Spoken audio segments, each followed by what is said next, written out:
Well, welcome everyone. I'm excited this evening. You say to yourselves, why would he be excited when talking about blood libels? Well, I'm excited because I'm normally a panelist and I get asked the questions. And tonight I get to ask the questions. So how did this book develop?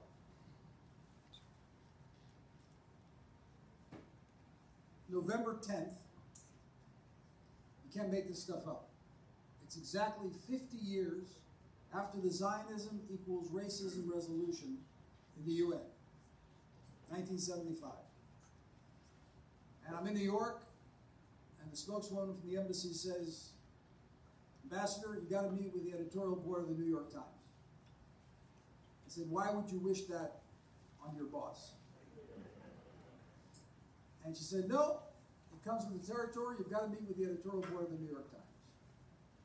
So I agreed, and I walk into the room. There's 15 editors. There's another 6 on the screen. And I felt like Dostoevsky. You know why Dostoevsky? Because he was sentenced to the firing squad. And he developed epilepsy because when they said, ready, aim, load, just before they said fire, he was granted a reprieve. But in those seconds, when he was preparing himself to receive those bullets, he developed epilepsy from fear. So I thought I was going to be Dostoevsky there at the New York Times because it was a firing squad. And they were firing accusations. And I was firing back facts. And at some point, I think I got the upper hand. And one of the editors used the ultimate intellectual argument that you've all heard. Well, Ambassador, could everybody be wrong? Right? You've all heard that before on panels, right? Could everybody be wrong? Genius, right?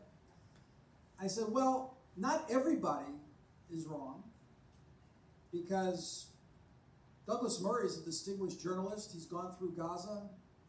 And he has come to the conclusion that this is the most moral war fought in modernity.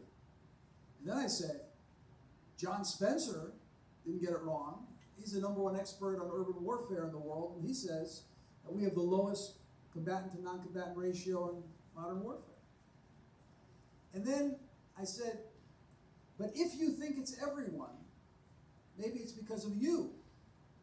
Because a few weeks ago, you published on the front page of your newspaper a picture of little Muhammad, who's 18 months old, and he has a heart-wrenching, protruding spine. And anybody who saw that picture and has ever seen pictures of the Holocaust immediately said, well, once Jews were the victims, and now Jews are the perpetrators. Because you cropped out Muhammad's little brother, who's 3 years old and is perfectly healthy, and you didn't mention that the baby suffers from cerebral palsy. So the insinuation, more than insinuation, was that we're starving this little baby to death. So the senior editor of the New York Times said to me, Mr. Ambassador, don't you think you're making too much of a misappropriation? I said, Madam, that's not a misappropriation. That's a blood libel. And at that moment, I decided to come back to the embassy and tell my staff, we are now going to work on a booklet to push back on that narrative. And that's why we're here this evening. We've created this, we put it online, we want to give it as much exposure as possible. So John, I'd like to start with you. You're quoted as having said, in their criticism, Israel's opponents are erasing a remarkable, historic new standard Israel has set. In my long career studying and advising on urban warfare for the U.S. military, I've never known an army to take such measures to attend to the enemy's civilian population, especially while simultaneously combating the enemy in the very same buildings. That is about 180 degrees from the genocide starvation narrative that we were subjected to for almost 2 years. How did you reach that conclusion? Well, Ambassador, I have my own history with the New York Times, but that's a story for another time. Thanks for having me. Thanks to everybody for coming. I can make that conclusion because I was given a unique job about 10 years ago to be the only guy. And I can say I'm the world's leading expert in urban warfare, and I got in trouble for saying that myself, but other people say that because there is nobody else. So I came to the table with a body of knowledge that just didn't exist anywhere else. So when I say, and I've gotten the Prime Minister who quoted me in his address to Congress and to the United Nations, which the New York Times really loved, and it could have been your fault as well, Ambassador, and they came looking for me, that Israel has implemented more civilian harm risk measures than any military in the history of war. I can say that, one, having studied the entire history of urban warfare, so I know everything that every military who even cares about the laws of war have done to protect civilians or to get civilians out of harm's way, which is a requirement, and I think you'll hear from Natasha and others about what the law requires. And then there's the kind of the moral thing. What has anybody ever done to get civilians out of the combat areas, like drop flyers and things like that?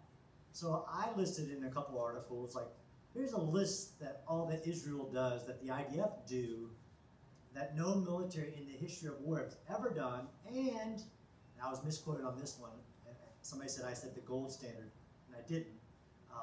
Created a new standard, and they should at least get credit for that, with the phone calls, the voicemails, they handing out their own maps, creating daily pauses in the middle of a battle, hundreds of days of daily pauses. All these things no military, to include the U.S. military, has ever done in any like scenario, because there has been no like scenario. And the other thing that I did in order to be able to say that was I went there. So a lot of people you'll talk to, and people say that I've visited Gaza more than anybody other than the IDF. So I've been embedded with the IDF 6 times after October 7th, every division, and observed what they're doing. I've visited the civilian harm mitigation cell with a 1-star general in charge of it, who tracks every individual cell phone in Gaza. And unlike any military in the history of war, the IDF, based on those very technical measures in which color code their map where they can and can't go, even if they get fire from that area, they can't return fire. That's not normal for a military to be taking fire from a building, and if it's not color coded, as in there are no civilians there. This is the inversion of the truth that creates the blood libel, is that most of the people who make these statements don't know what's ever been done and definitely haven't been there. So I make that statement with immense freedom and clarity because I know what everybody else has done. I know what the IDF have done since October 7th. Even when thousands of rockets are raining out of Gaza, what they've done to protect civilians that nobody else has ever done. John, I want to get back to you. When we come back to you, I want to talk about numbers. People play the number game, and I need you to shed some light on that. But I want to move on to you, Natasha, and I want to talk about the term genocide. And I know that you were either interviewed by a South African broadcaster, or perhaps you were in South Africa, and the interviewer said something to the effect of, "Isn't it marvelous? Now we can finally use Israel and genocide in the same sentence, and nobody could tell us otherwise." And that's what it was about, changing the applicable terminology, changing the acceptable use of this term. Talk to us a little bit about genocide in terms of what it means in international law, and how it's promulgated throughout the world. Well, thank you, Ambassador. It's absolutely right. That was the day after the very first Provisional Measures Order of the International Court of Justice was put out, and you may recall that the world and his wife were incorrectly stating as a result of this Provisional Measures Order that Israel had either been found guilty of genocide, or provisionally guilty of genocide, or plausibly guilty of genocide, or that there was a plausible risk of genocide, none of which were true. And anyone who just read the order would have been able to see in black and white that this was a Provisional Measures Order that, at a very low level, determined, and it might sound ridiculously basic, but determined that the rights that South Africa was claiming on behalf of the Palestinians were plausible, i.e. that they fell under the Genocide Convention. That's as far as it went. And in this debate on South African television, I was in London at the time, via Zoom, my counterpart said exactly those words. And it was the indication, of course, that the purpose of deploying this term was simply to shift the acceptable parameters of the debate, the Overton window, as it's sometimes referred to. And this has been on display for a very long time. I mean, the term genocide, I learned only recently that it first emerged in Soviet propaganda in the 1970s, that Israel was being accused of it even then. But I had a personal experience of it during Tzuk-Eitan. I was doing a studio debate on one of the main breakfast radio channels in the UK, and my counterpart was accusing Israel of genocide then, during the 2014 Protective Edge operation. So none of this is new. And then the question has to be asked, why is it sticking now to such an extent, where we're seeing this accusation come out of the mouths of more and more people who absolutely should know better. And I think part of it is that it is being entirely divorced from its legal origins. I was being put forward for a debate recently with an academic here in the US who sort of poo-pooed the situation, says, oh, well, no, Natasha Housel's approach to genocide, it's too legalistic. Really one needs to approach it more broadly and understand the moral implications of what Israel's doing. So in a sense, the detractors of Israel are trying to have their cake and eat it. They are abusing, inverting, and weaponizing legal terminology, and it's not just genocide, but more or less every allegation that you hear being advanced, every false allegation that you hear being advanced against Israel is baked into the legal international law framework in some way.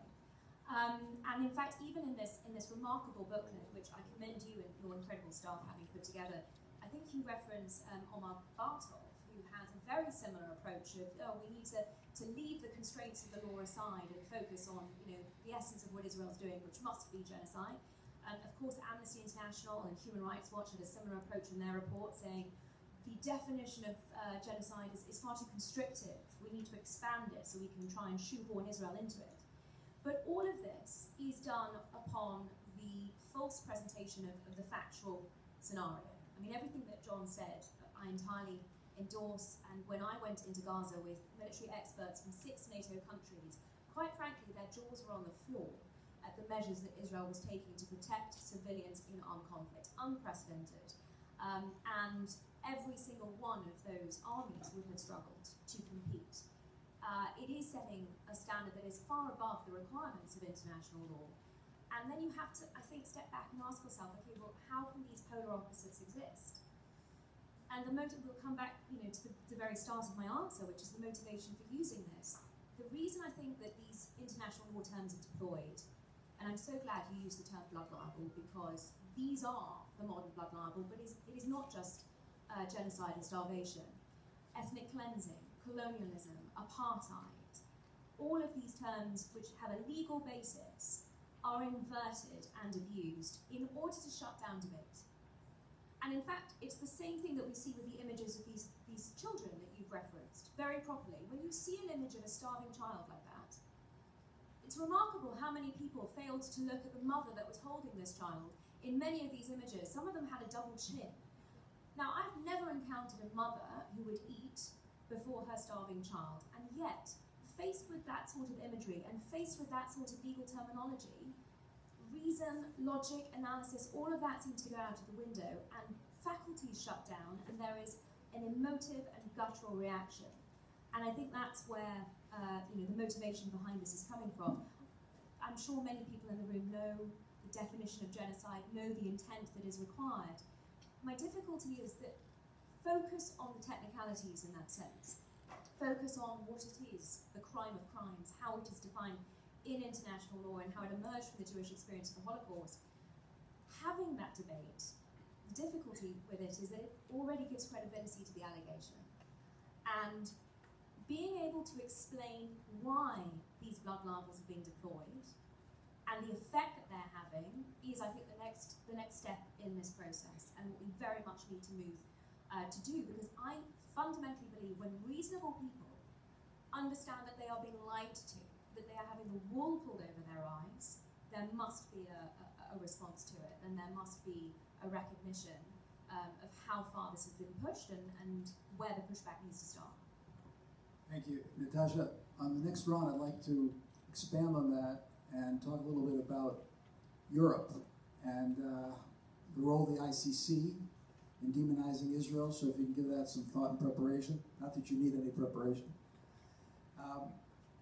Hussein, I want you to talk about how the blood libel plays out in the Arab world. But I first want to say that your book, which I have on my night table now, and I'm 3/4 of the way through, The Arab Case for Israel, this is singularly the best account of the Israel-Arab conflict, if there is such a thing. We don't have a conflict with anybody, just want to live in peace. But what's colloquially referred to as the Israel-Arab conflict, you say it's the Arab case for Israel? It's the human case for Israel, right? And it's just a stellar book, and I recommend it to everyone. If you could, before you talk about the Gaza and the Arab world and the war, just tell a little bit about yourself, because I think it's so telling, and everything you're about to say in the course of the evening will be understood in a better light. Just tell a little bit about your own personal history. It's fascinating. Well, thank you, Mr. Ambassador. This means a lot coming from you, an intellectual person like yourself. So thank you very much. We have an issue among the Arabs, and it is known. It is called collective delusion. And we rely on numbers to manufacture narratives, even when the narrative doesn't make sense at all. And I can give you dozens and dozens of stories that just, for example, Saddam Hussein insisted that he won the Gulf War, that it was a victory. Or the 2006 war, name whatever war that the Arabs really lost, and be sure that it will be called victory. And I grew up in a religious family, not really pro-Hezbollah or pro anyone else, Shia from Iraq and Lebanon. And the family had to move around because of the war, so we left Iraq in the early 1980s to Lebanon. Well, Lebanon was not really in peace, but it was maybe more peaceful than living under Saddam. And by the time the family moved to Lebanon, we lived in Baalbek, which is the town in east of Lebanon. This is where Hezbollah was being put together. This is 1981, 82, 83. And I was a kid at the time, and I had a front row seat just watching how this came together. And of course, I don't claim to have been the smartest of all the other kids. I was just like every other kid. I went with the flow. The peer pressure says, we're doing this, I just go with it. Which didn't really work for my family, and I explained this in the book, because in Iraq, we had to make fun of Khomeini, and then in Baalbek it was reversed. We had to make fun of Saddam. And my parents were scared, because if we were going back to Iraq, and as a kid, you pick up any praise of Khomeini and something against Saddam, all the family will be driven to the death gallows. Now, fortunately, people have forgotten about these things, but this was our life at the time. So I grew up with this vilification. When we moved to Lebanon, Israel was being regularly vilified. Not as much in Iraq at the time. The Iraqis were more focused on the Iranians and the war with Iran. But in Lebanon, pretty much Israel was the enemy to everyone. And I endorse that. I mean, I don't claim that I saw the light before anybody else. And as I grew older and was exposed, the family moved to Beirut. Beirut was more mixed and cosmopolitan. I saw people who were not Shia for the first time, which is a big surprise to me. And they looked normal. And on, the exposure to thought. I went to American schools. I went to the American University of Beirut. The access I had to literature, to the library, this played a role. And I started questioning things. And I started parting ways with my own tribe, and then with things. So as I parted ways, of course, if you are in that part of the world and you abandon belief or religion or you name it, you go left. Marxist, Leninist, Trotskyist, you name it, all these guys on the left. And that was me. And I went to college 3, 4 years, every day that I remember, I had a kufi on my shoulders. And I was convinced that Israel is so evil and that we were going to liberate Palestine, from the river to the sea, Palestine will be free. So, but I was going with the flow, but it didn't make sense to me. And then I started figuring things out on my own. I started figuring things out in terms of the collective delusion that we're living. Take, for example, the term Nakba. You all know what Nakba is. And today it means the process of displacement in 1948 and 1949, when these Palestinians were forced out of their houses and had to leave. If you talk to anyone now, you would be under the impression that the word Nakba started in 1948 or 1949. Well, it might have started, but the guy who coined it was a professor at the American University of Beirut. He taught at the same department that I went to, history and archaeology. His name was Konstantin Zurek, a graduate of Princeton, Greek Orthodox from Damascus. And I talked extensively to him. And his description of Nakba was only the military loss. Because Palestinians at the time, they were told by Arab armies to leave their houses for the summer. Because all the Arab armies will come in, finish off Israel, and then they'll come back.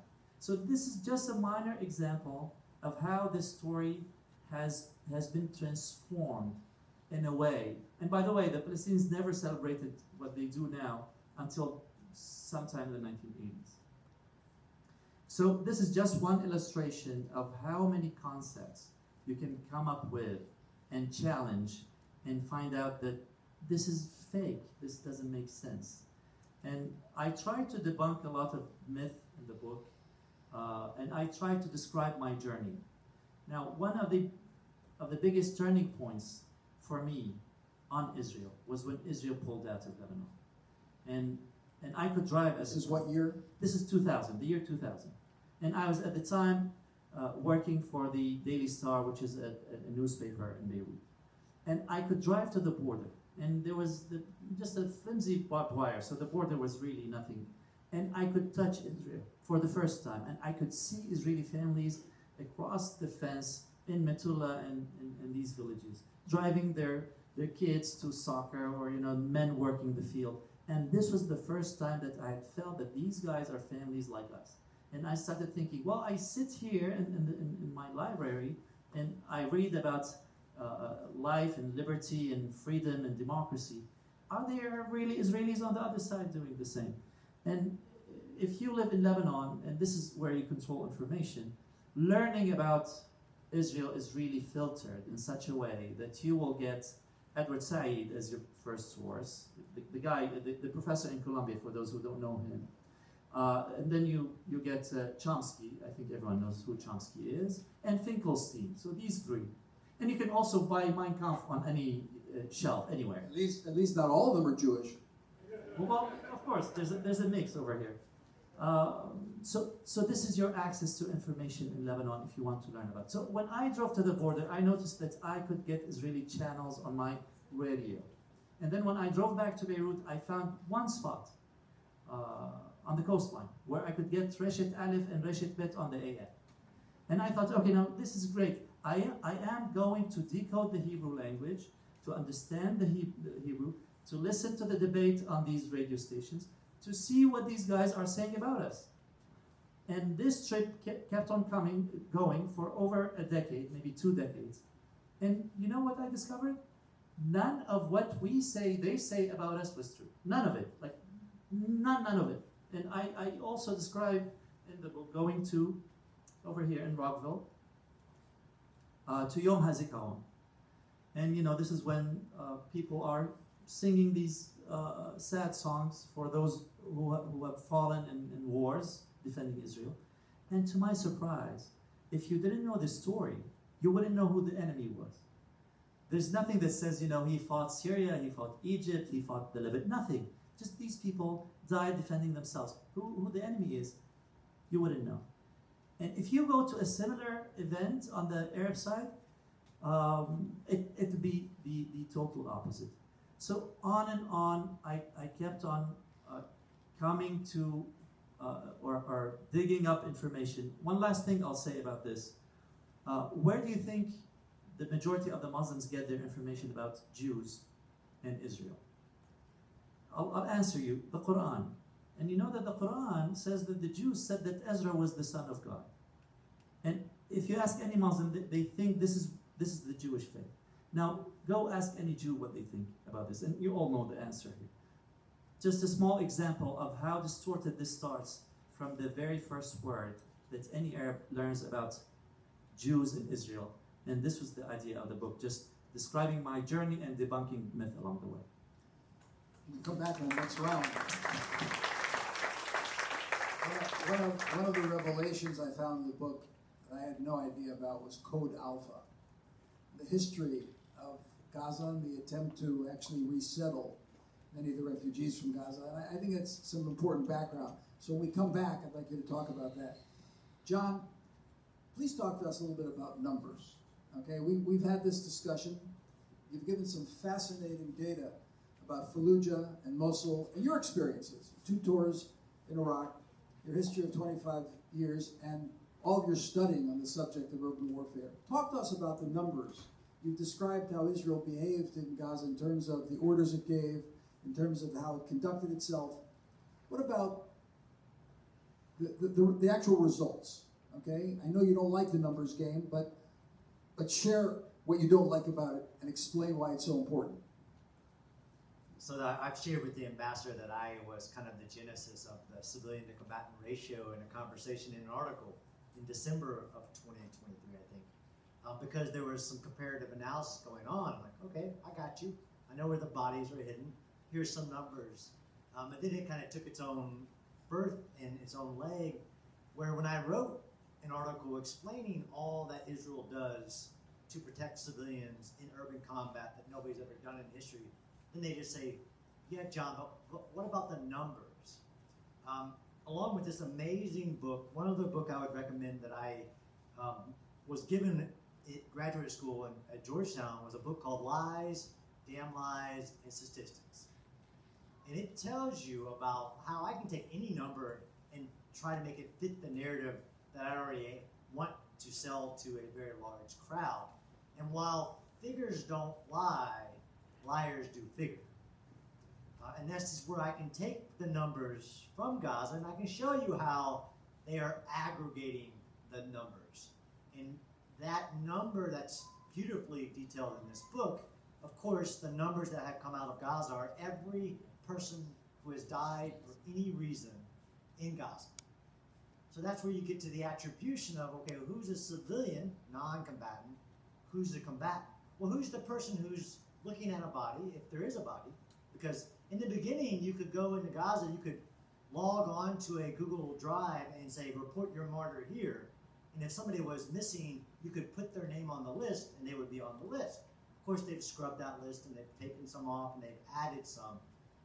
But I also come to this with that comparative analysis of, okay, if this is not the way the law of war works, you don't do after effects. You don't count the number of bodies, the number of buildings destroyed, or anything like that and say, well, this means they did something wrong. They didn't follow the rules.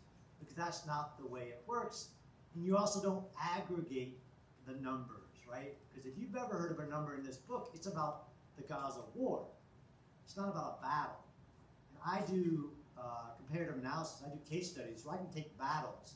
One battle I told the Prime Minister about, and I told anybody about, is there is no comparison to Gaza. So I can't say, look, Gaza's better, although I can say definitively the civilian to combatant ratio in Gaza is historically low and actually better than any other battle if I separate it from the battles. But if I take the Battle of Rafah, which I visited, Natasha visited, the civilian to combatant ratio, there's probably one civilian to 100 combatants that died in the Battle of Rafah. A 1 to 100. There is no... Can you say that again? In the Battle of Rafah... What number is the combatant and what number is the non-combatant? Yeah. So the civilian, so one civilian death to 100 combatants in Rafah. In the Battle of Rafah, when they cleared all the civilians and the civilians went to the expanded civilian areas, and Israel waited while Yahya Sinwar was in Rafah, while American, Israeli, and other hostages were in Rafah. Israel was held back. And then when they implemented the battle, which was And accused of ethnic cleansing by telling them to get out of the region Yeah. where we were going to move in, right? yeah, so, but you don't hear that number, right? You don't hear 100 combatants to one civilian or civilian to a combatant. You hear a much larger number, right? But that's when they're aggregating all the battles. So the Battle of Gaza City, the Battle of Jabalia, the Battle of Sujaiya, all of Khan Yunis, and they're just aggregating all the numbers. Well, let me give you one battle, because I think it's indicative. It's the only battle I have ever written about that has any of the comparisons, right? There is no comparison to a piece of terrain the enemy has prepared for 20 years to have an urban battle. Almost 1,000 miles of tunnels. A trapped population because Egypt won't let people out. That's never happened in war. It's never happened in a modern war where one country could save thousands of civilians, but he says, no, not only can you not come out, we're going to build another wall. We're going to send an armor brigade down to make sure you can't get out. But in 1945, the United States military returned to the Philippines after being defeated. And we had 4,000 hostages, we called them internees, in the city of Manila. And MacArthur hit the beaches, said, go to Manila, get our people. So we had 4,000 POWs, but also men, women, and children, civilians being trapped in the city of Manila. The Japanese defended with 17,000 Navy Japanese, really. They had tunnels, they had sewers, they had really strong buildings, and they were prepared to die, and they didn't care about the civilian population. So 17,000 Japanese defenders of the city of Manila. We liberated the city of Manila, and it only took us 4 weeks. 100,000 civilians died in that battle. So that's 100,000 civilians to 17,000, and all the combatants died. That's about a 1-to-6 ratio. And again, if I fast forward through Fallujah, our experiences in Iraq, and the Battle of Mosul, and that's really why I wrote that article to say Israel had a lower civilian to combatant ratio in December of 2023 in the Battle of Gaza City than there was in this battle in Mosul in 2016, which was the biggest battle since World War II for one reason. The civilians initially were trapped inside of there, and there was 3,000 ISIS fighters holding the city. A year after that battle, there's a number being floated around, and I could get into the business of how do we know who dies in a war? Like, who counts the bodies? And who says whether the person was a combatant versus a non-combatant? Again, it's all a little bit of lies, damn lies, and statistics. Because if I start running the numbers, it doesn't look good for war, right? War is awful decisions. It is killing. It is destruction. And Hamas designed Gaza for that. All these other urban battles, and I can count hundreds of them. Nobody's ever prepared it for 20 years and dug their tunnels underneath their civilians and trapped their civilians and said, I need as many of my civilians to die. But despite that, and if I take Hamas's number and I compare it to Israel's numbers, it still doesn't make this blood libel that Israel is killing civilians on purpose. When Israel is actually giving up all elements of surprise, doing all of these notifications, waiting months and months to go into areas to protect civilians, and the numbers don't say what everybody wants it to say, but because they're so ignorant to the numbers of war. And one last number, because you convinced me that, well, but people really, they relate to numbers. Although I'm trying to convince people, like, this is not the way that war works. If this was the way that war works, we're going to see a lot more Gazas. Because if you're a weaker enemy, and all I have to do is kill as many civilians as possible, because to be sure, even the people that Hamas killed in all these different times that they've gotten back to power are on that list. If a Hamas member died in Israel doing the awful things that they did on October 7th, they're on that list. The post-World War II battle that was really awful for the United States, the Korean War, and me and my fiance were there today at the Korean War Memorial. We know that about 2 million American soldiers served there. Most people don't know that 2 million civilians died in the Korean War. It's a much higher civilian to combatant ratio, but that would be 54,000 civilians dying per month, every month of the war, for 37 months. this is where people want to play the numbers game. I can play it. It actually shows that Israel has done things that nobody's ever done and created a lower civilian to combatant ratio if we actually knew, and I'm saying we don't know. But even if we took Hamas's number and we dissect it, we take the people who died of cancer in 2014 off the list, things like that, it would still show that Israel has a lower civilian to combatant ratio than any military in the history of urban warfare. John, thank you so much for that. It's so important. And you touched on something I wanted to ask you in the next round, which is how asymmetric warfare works and how we contend with it, and how Israel has contended with it, because that's really the nature of what we're dealing with right now. But we'll save it for the next round, okay? Natasha, I want to take the discussion to how it works, how the blood libel mechanism develops, how it's embraced, and how it's promulgated. And you can talk about the ICC, you can talk about European anti-Semitism, how it has crossed the Atlantic, what happened here on October 8th, and basically how this inversion of reality that John described becomes this blood libel that everybody accepts as truth. My goodness, how long have I got? Can I just lead into it with a word on numbers? Because I would completely agree that it has no place in war, but they also have no place in the law of armed conflict, the law of war, international humanitarian law, which is intention-based, not effects-based. So the focus has to be on what measures Israel's putting in place, their targeting strategy, the rules of engagement, proportionality analyses, and it's just of note. I've mentioned this also in Parliament in the UK when people opined that Israel was acting disproportionately in Gaza. I reminded them that they simply didn't have the material upon which to draw that conclusion, because they didn't have access to the intelligence that went into selecting targets, engaging in that proportionality analysis. It's relevant to the overall question because, frankly, what we're seeing is the deployment of false information here, false casualty statistics, false manifestations of what international law is, and the manifestation in particular of fake numbers comes into play with the other blood libel of starvation.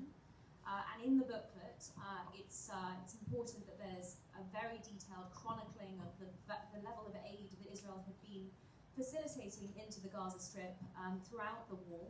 Certainly a detailed study of the nutritional value of the aid that was facilitated into Gaza by Israel established that over the period that was examined, over 3,000 calories per Gazan per day were being facilitated into the Gaza Strip, and that's men, women, and children. So that is critical, that open source information, which was chronicled on the COGAT website, because, and this is where I come to the ICC, this was the charge upon which these arrest warrants against Benjamin Netanyahu and Yoav Gallant were founded.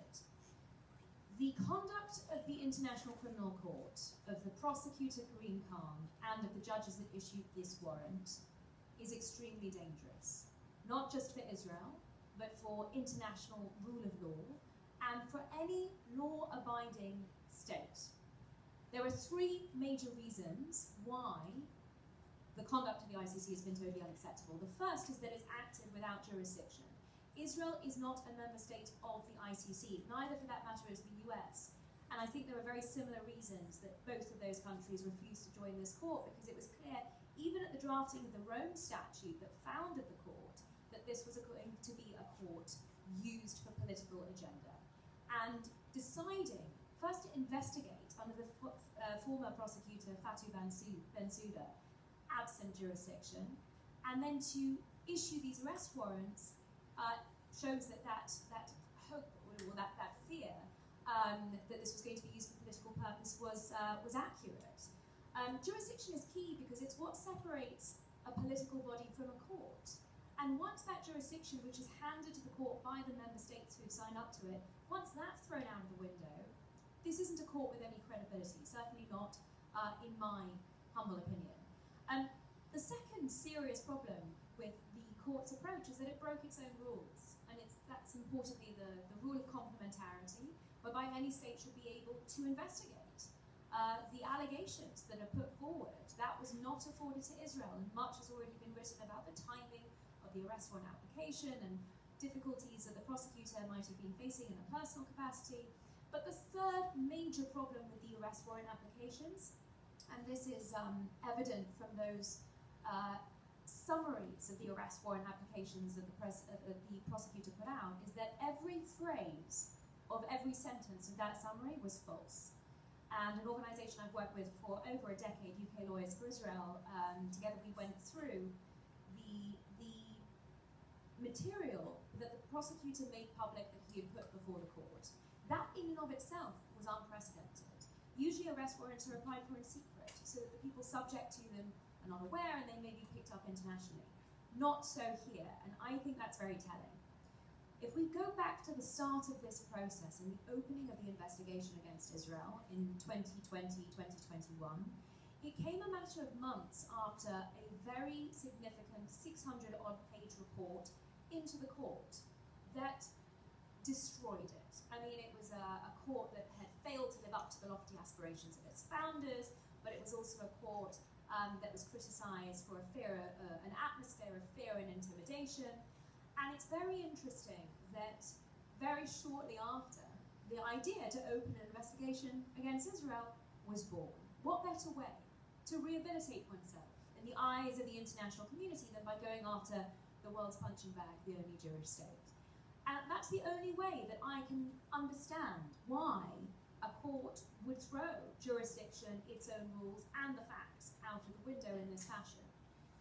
But coming to the broader question of, why is it that these blood libels are so widely believed? And that you probably need a psychologist up here rather than a lawyer to explain. But you spoke about your own experiences with the New York Times, Ambassador. I mean, I was introduced at a social function to the chief diplomatic correspondent of the BBC. And at the time, UK Lawyers for Israel have just put out their own analysis of the IPC reports predicting famine and starvation, which never came to be. Analysis which is actually outlined in great detail in this booklet. 14,000 children in 48 hours? Yes, Tom Fletcher's prediction of an off-the-cuff estimate of the consequences of what would happen if the international community didn't restrain Israel. That's indicative of something I want to come on to at the end of my response, if I may. But the figures, we talked about figures of casualty statistics, the figures of the number of the level of aid that went into Gaza, those don't lie either.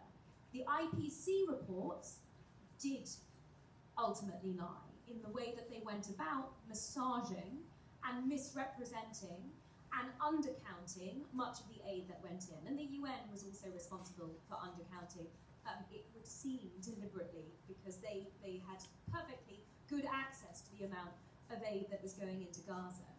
And what's significant is that in this exchange with this gentleman, and I was explaining the findings in our report and how this put the lie to the starvation libel, suddenly he looked at me, sort of the penny was dropping on what I was saying, and I was asked, but surely you accept that Israel is deliberately starving the Palestinian civilian population? And when I said no, because of everything that I've just outlined to you, that was the end of the conversation. Honestly, the look on his face, it was as though I had called his mother a woman of questionable virtue. That there was a complete shutdown, a change of body language. I had not passed the purity test, and I was no longer worthy of having a conversation with. And ultimately, that is the issue. That the facts, which are so brilliantly set out here and in so many other pieces of academic literature, John, in your work, the facts don't matter anymore unless there are a sufficient number of people speaking them. And that's the dial that I think needs to shift. And for anyone that thinks this is just Israel's problem, they need to think again. Because the use of these blood libels, especially this process of inverting international law, of weaponizing international law, and not just these terms that I mentioned, apartheid, ethnic cleansing, genocide, colonialism, it's not just those, it's also the international legal system, it's the ICC, it's the ICJ, it's UN bodies. And when you ask about how this whole system comes into play, I mean, I I was asked to come and debate Amnesty International in Oslo and in Copenhagen on their report accusing Israel of genocide. So I went along, and quite apart from the fact that it was clear that two individuals had been put up to debate me hadn't properly read the report, they definitely were not familiar with the methodology section, which made it clear that Amnesty did not have people on the ground in Gaza. No, it relied on what it called local government authorities, Hamas. So Amnesty took this Hamas propaganda, stuck it into a document headed up with their logo, sent it out into the ether, and that was picked up not just by the Commission of Inquiry, which basically copied and pasted it into its report accusing Israel of genocide, of course, by Francesca Albanese, by UN Human Rights Council resolutions and the General Assembly, and at some point it will filter into, I'm sure, the reasoning of the International Court of Justice, at which point Amnesty will step back and say, the ICJ says so. And that cycle of disinformation laundering is then complete. This is what has been happening for decades. And the reason I say it's not just Israel's problem is because, of course, we all know what starts with the Jews does not end with the Jews. But we are seeing the dismantling of international rule of law and the credibility of these bodies and organizations. It's one of the reasons I set up the Center for International Rule of Law, to push back against these falsehoods and to push back against the weaponization of international law.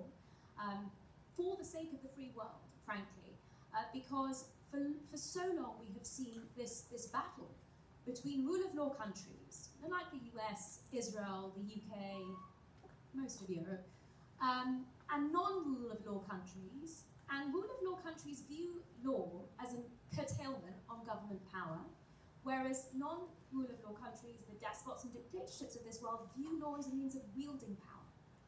And you can see that tension play out in the negotiations over conventions over many, many decades. And here we have the added issue of armies of NGOs that are being weaponized to subvert this process even further. And I appreciate, for many people, international law might feel like a niche subject. Nobody wants to be bored. Don't ruin a good story with facts, is what I was always told not to do. The facts matter here. The law matters here. One of the reasons I think that those detractors of Israel and of the free world that have been deploying this weaponization of international law, one of the reasons they've been so successful is because general levels of literacy on international law are not particularly high. And education is one of the key things that I believe can ultimately turn this process around. Education, not just on what the law says. Yes, it is perfectly lawful for the United States to assist Israel in an ongoing war against Iran. I hear so many people talking about the war starting on the 28th of February. My goodness, there has been an ongoing war between Israel and Iran for decades. And in that context, we're not talking about a resort to force. We're not even really talking about preemption. We're talking about the laws of armed conflict that govern ongoing armed conflict. And that, I'm afraid, I've been watching US media. It's been absent from the conversation. It's extraordinary. And increasingly in the US, the last thing I'll say, is I sense a real people jumping to the conclusion that, international law is nonsense. International law is not something we should be supporting.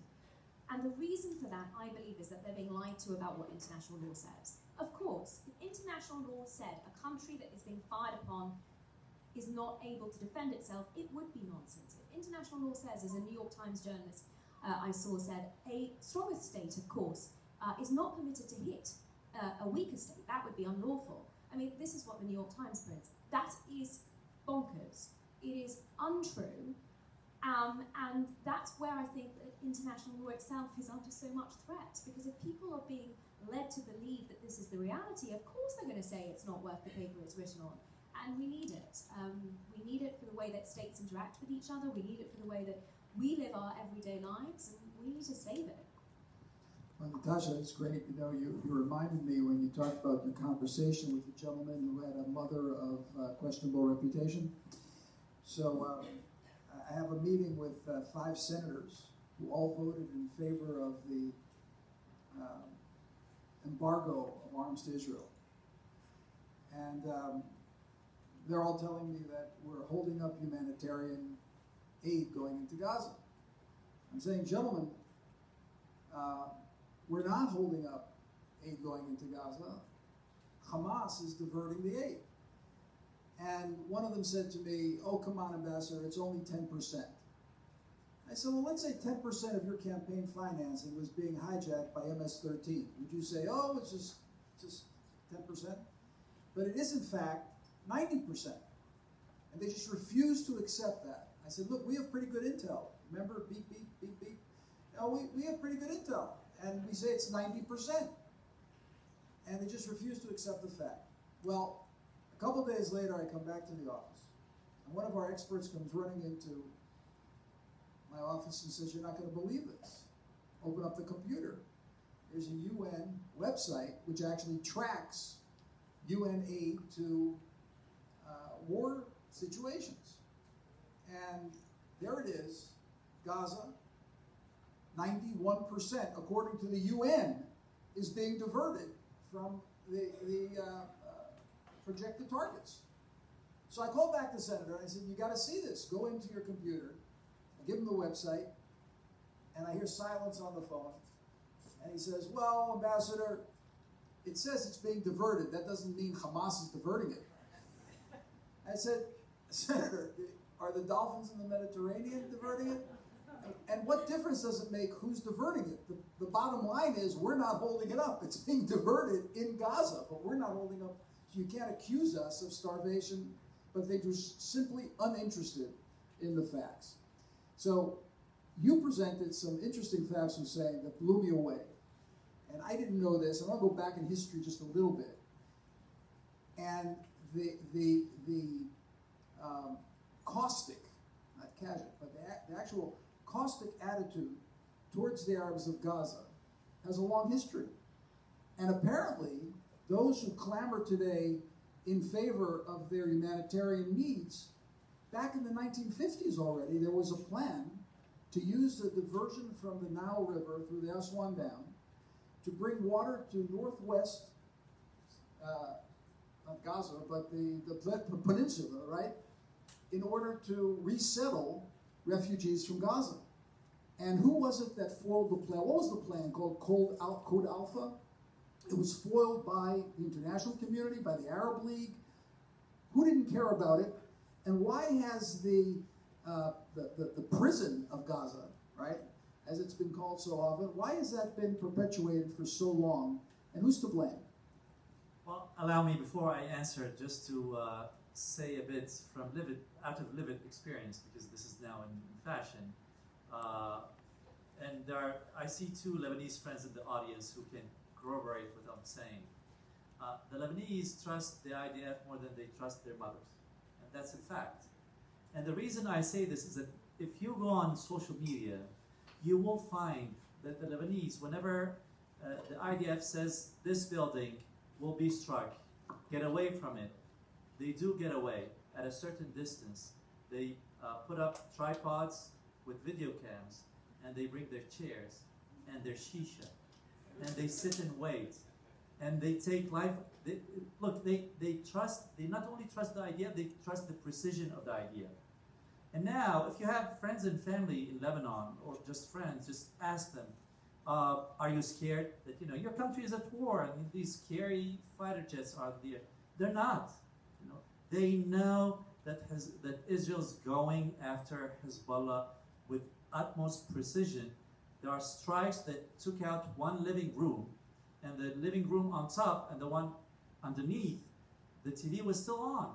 So trust me, the Lebanese would tell you that they don't have an issue in this regard. Back to your great question, Ambassador.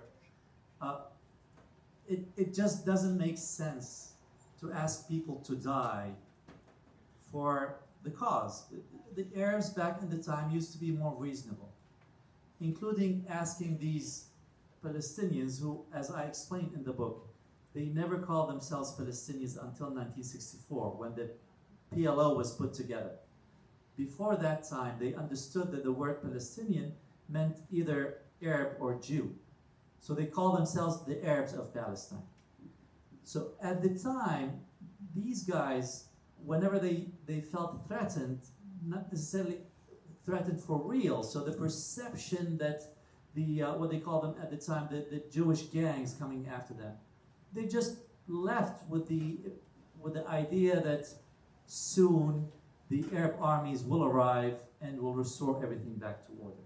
So moving, and you know, just ask yourself, how come do we have these, now there are 5.9 million registered with UNRWA. At the time, the number was only 750,000. These 750,000 people were allowed to move. They moved to Syria, they moved to Lebanon, they moved to Jordan, they moved all over the place. And they moved from the land that became Israel to the West Bank, and Israel understood this as population swap, and as I explained in the book, there were a lot of population swaps, whether between Turkey and Greece, or whether between India and Pakistan, and it was something that people just regularly did. So in Gaza at the time, Gaza was a small town, very tiny population, and it got a flood of people who moved from what became Israel into the Strip. And people probably don't know this now, but the United States courted Abdel Nasser, the president of Egypt, for the longest time. We did him so many favors, including instructing our allies, Britain, France, and at the time Israel, to step back and give him the Suez Canal, which is a violation because he had taken it in violation of international law at the time. The government of Egypt had a contract signed with the British and the French that they get to manage the canal. So at the time, we were trying to be nice. The United States was trying to be nice with Abdel Nasser. And we said, listen, these refugees, these displaced people, if you take them, we will fund the Aswan Dam. And we understand that the Sinai Peninsula is desert and dry. We will also fund the diversion from the Nile River all the way to the Suez Canal, where there was a small village. And the thing was that if these people move from Gaza to the Suez Canal, of course the Suez Canal having ships and whatnot, so there'll be good labor, there'll be good jobs for them. And now this is the thing, Abdel Nasser agreed. He loved the idea and he took it. Now how this unfolded was that Abdel Nasser was a populist guy, and he was outflanked on the right by the Muslim Brotherhood, his enemies, his major enemies, on the left by the Communist Party, which was also his other set of enemies. And these guys, the Communists and the Muslim Brotherhood, I mean, get this, you know, these guys are supposed to hate one another. They banded together. They held meetings in Gaza at UNRWA schools. And they schemed against Abdel Nasser. So he was embarrassed. He felt, okay, now this is getting out of hand. If these guys start kicking me around over the Palestinian issue, then that would be a great loss for me. And that's how he pulled out of it. But the idea that these people were supposed to move, you know, I mean, anyone who knows the story of Abdel Nasser knows that he was the hero of Arab nationalism for such a long time. You would never get anyone who gets near him in terms of the legitimate leader of the Arabs. And you have Abdel Nasser saying, okay, just move them. So back to what John was saying, it doesn't make sense that you just lock up these people forever and not let them move. I'm going to do one short round to conclude, and we'll reverse the order. We began with John, we'll end with John. But I'd like to talk about the offer that's being made right now to Jews in America. The offer that's being made is distance yourself from Israel and Zionism. After all, we're not anti-Semites. We're just anti-Zionist and anti-Israel. And the blood libel, the demonization of Israel, is facilitating this offer. And Israel has been reduced so dramatically to such a criminal state, responsible for all the ills of the world. If you want to remain with your Jewish identity, just distance yourself from Israel and Zionism. And I'd like, if you know, the members of the panel could just reflect a little bit on what this mutation of anti-Semitism is, how it, you think it developed, and what we can do about it, how to contend with it. But you have to do all that in 3 minutes for each one, okay? Because we got to wind down. And if you can, Hussein, if you can relate just very briefly to Al Jazeera and the effect of Al Jazeera and social media on that phenomenon, and then we'll conclude. Well, I'll quickly give the Arab perspective on this. Zionism is a swear word for the Arabs. And the great part is that even the Arabs who support peace with Israel, even the Arabs who go even further and support Israel being a Jewish state for the Jewish people next to a Palestinian Arab Palestine or something, even these guys support the Jewish state but oppose Zionism. And so many times I engage in debates with these guys. I say, you support the Jewish state? They say, yes. I said, you're a Zionist. No, we're not. That can't happen. So the point here is that they don't really know what Zionism is. I mean, when you just say, Jewish nationhood, Zionism, it doesn't click in their heads. So now come Al Jazeera, which is, to my mind, I mean, it's, I watch Al Jazeera all day long. I put it in the background. It's a punishment. Don't try to do it. And my main issue with these guys is that they have their subliminal, not really subliminal, their message is to prove that all the ideas of the age of enlightenment and the basis of countries like the United States, life, liberty, and the pursuit of happiness, they want to prove that these ideas don't work, that they produce degenerate societies, and that in their place we should have Islam. And this takes you to the motto of the Muslim Brotherhood: Islam is the solution. When they say Islam is the solution, they mean Islam is the solution for government. So if Islam is the solution for government, and you're talking about Jewish nationhood, you don't really need to apply. It doesn't work. So the Hamas Constitution of 2017 is not a modification of their position? Not at all. Just wanted to make sure you were on the same page. No, I think, look, they changed it in 2007, and I think Qatar played a big part in that.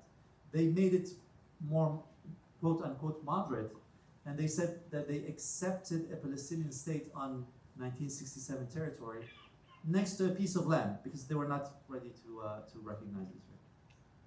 Natasha, please. It's interesting to hear that's the proposal being made to American Jews. I think the proposal being made to British Jews is to apply for asylum in America. At least Israel. The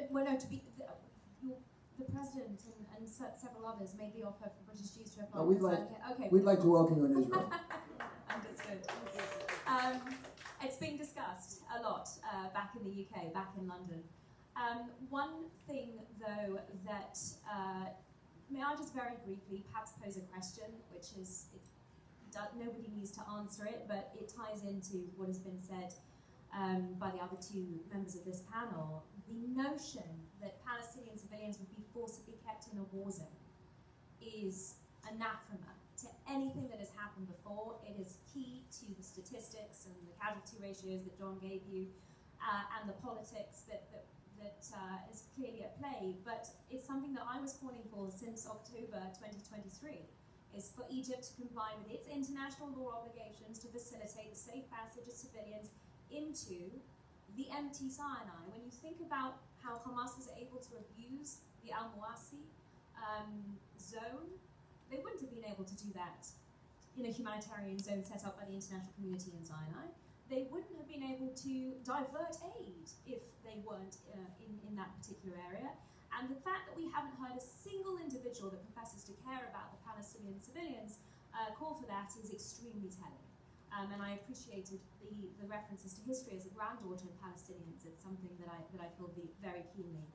Having just spoken about British Jews, the answer to your question, I think, ultimately comes down to the late, great Chief Rabbi of the United Kingdom, Rabbi Lord Jonathan Sacks, and his description of the evolution of anti-Semitism as a mutating virus.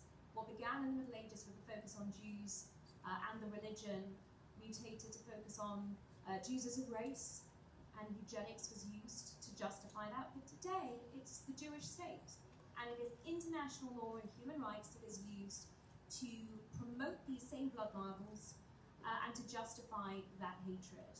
That is ultimately what we are up against, what we've been discussing here this evening, what the booklet is about, and ultimately that is the driving force from everything. I know you keep mentioning Europe.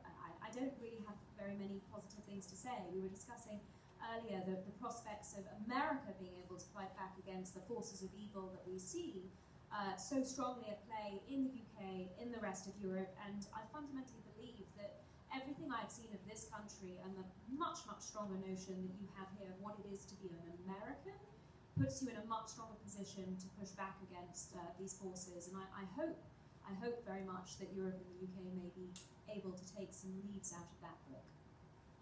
Thank you. It's going to be hard to do in 3 minutes, but what I often say is that people can have their own opinions, kind of like they can have their own assholes, but they can't have their own facts. This book helps with facts, and if anything, arm people with education. I spend 90% of my time teaching War 101. How does war work? What are the rules? It's not post facto, it's pre ante, what you know, all of these things. I just recently wrote, because it was important to me, as I've been fighting against these lies, because if we live in a world where the truth doesn't matter, and that's a very dark world for my children and for everybody's children, where I can actually go to Gaza and see the idea of bending over backwards, losing soldiers, to do things that nobody's ever done and not get credit and get the opposite told. That's a dark world even for American soldiers in the future. And that's really where I come. I bleed red, white, and blue.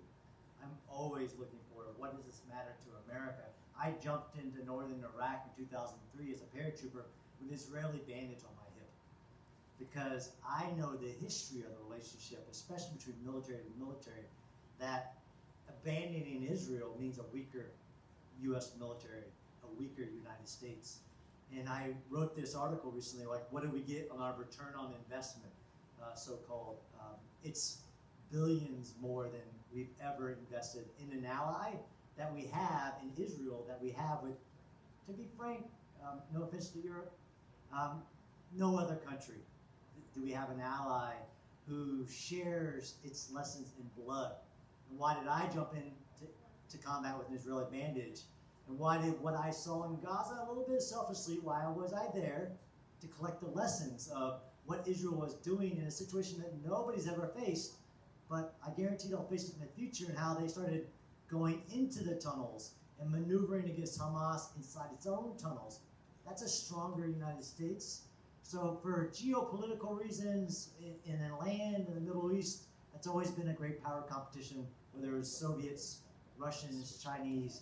Having one of our greatest allies, if not the greatest ally in that region, shared values, shared interests, that's why I personally would argue strongly, one, for the truth, but also most people have no clue what we get out of the relationship, not just jobs and shared development, but things that we couldn't buy if we wanted to.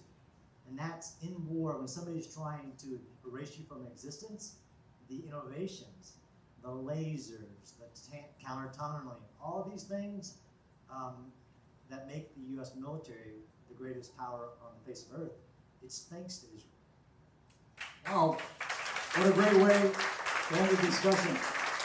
I have only one regret, is saying, Tasha, John, we didn't do this a year ago when we were in the middle of this onslaught against Israel for the blood libel, but better late than never, and it's never late to present the facts and carry the truth forward.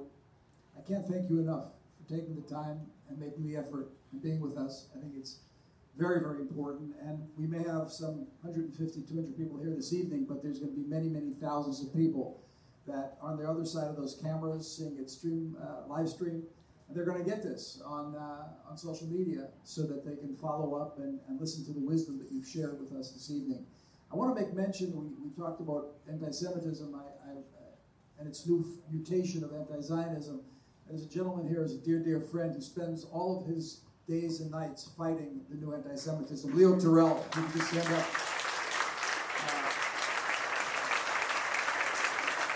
Department of Justice, and a man struggling for justice all day, every day. And I'd be remiss, I want to thank all of my staff at the embassy. You are wonderful to work with. You're the best staff in Washington. Thank you for promoting the booklet. But I want to really call everybody's attention and ask for a round of applause to the people who actually put the book together. Roe is hiding there in the corner. If you could just please come up there. Roe Berger. We carried the heaviest load in doing the research.